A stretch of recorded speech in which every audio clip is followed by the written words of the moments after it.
बेतुकी बातों का स्वरूप। भास्कर महाराज सरखेज गांव के आदरणीय और प्रतिष्ठित ब्राह्मण थे।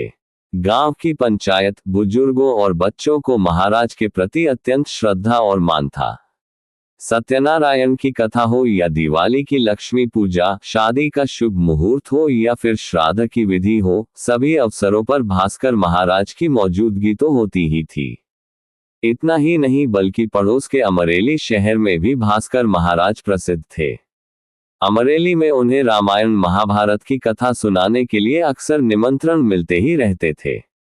उनका एक 13 साल का बेटा भी था। उसका नाम गौतम था। रविवार सुबह 10 बजे का समय था।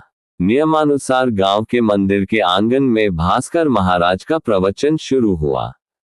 आज के प्रवचन का विषय था सिनेमा के दुष्परिणाम।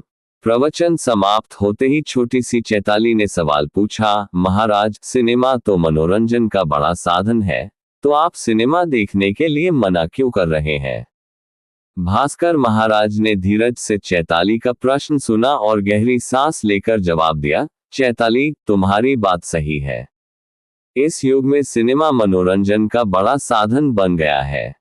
लेकिन बेटा, सिनेमा देखने से चित्त बिगड़ता है और पढ़ने में एकाग्रता लाने की शक्ति भी खत्म हो जाती है। मनोरंजन के लिए दूसरे बहुत से साधन हैं ना। और इस तरह भास्कर महाराज ने सिनेमा के बहुत सारे दुष्परिणाम बताए। चैताली को महाराज की बात समझ में आ गई। गांव के बाकी लोगों को भी महाराज की बात गले उतरी।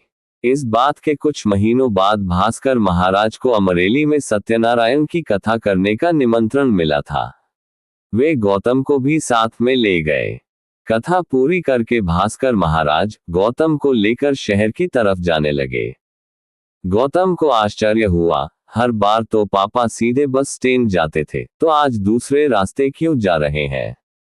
फिर भी वो चुपचाप महाराज के साथ चलता रहा और आखिर में महाराज ने संगम थिएटर में प्रवेश किया। गौतम चकित हो गया।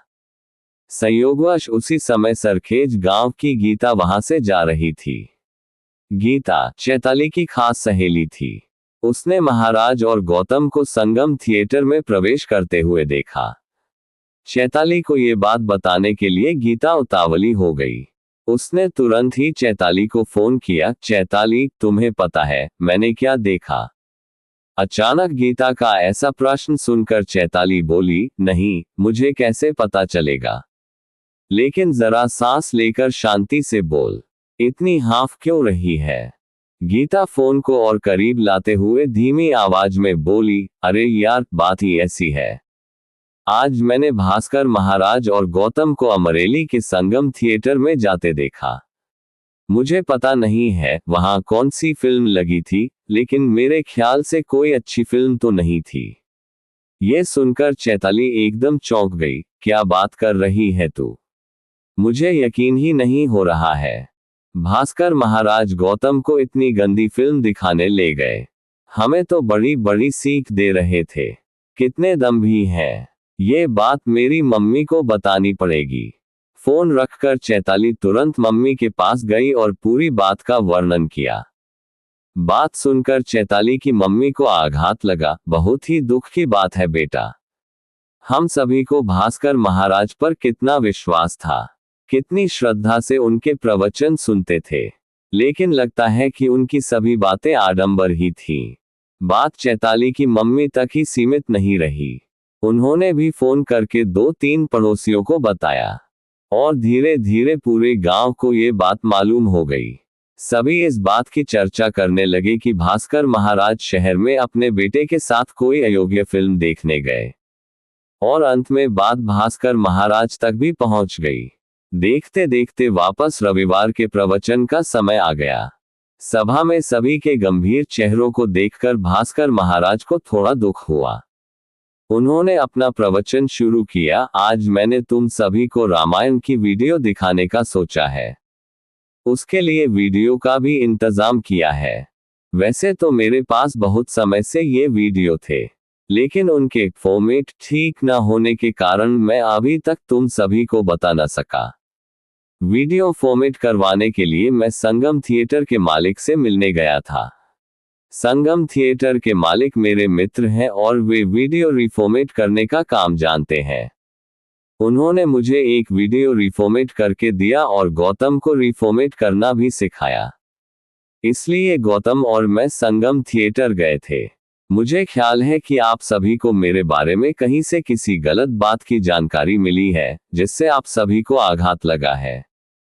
लेकिन मेरी स्पष्टता से आप सभी को मेरा थिएटर जाने का कारण समझ में आ गया होगा और समाधान मिला होगा। हकीकत सुनकर सभी गांव वाले एकदम स्तब्ध हो गए। महाराज के बारे में गलत बात फैलाने का सभी को अफसोस होने लगा। सभी के उदास चेहरों को देखकर भास्कर महाराज बोले, हम वीडियो देखें उससे पहले मैं आप सभी को सोक्रेटिस की एक कहानी सुनाना चाहता हूं। सोक्रेटिस प्राचीन ग्रीस के एक माने हुए फिलोसोफर थे। उनकी समझ शक्ति और विचारधारा के लिए वे बहुत प्रसिद्ध थे। एक बार सोक्रेटिस का एक शिष्य उनके पास आया और उनसे कहने लगा, आपको पता है कि मैंने आपके एक शिष्य के बारे में क्या सुना है? वह आगे कुछ बोले उससे पहले सोक्रेटिस ने पूछा, तुम मेरे उस शिष्य के बारे में कुछ बोलो, उससे पहले इस बात को हम 3 स की परीक्षा में से गुजारते हैं। यदि यह बात इन 3 स की परीक्षा में से पास हो जाए, तब तुम निश्चिंत होकर मुझे ये बात बता सकते हो। 3 स की परीक्षा क्या है? उस दूसरे शिष्य ने पूछा। सोक्रेटिस ने जवाब दिया, पहले स की परीक्षा लेते हैं, यानी कि सही की परीक्षा।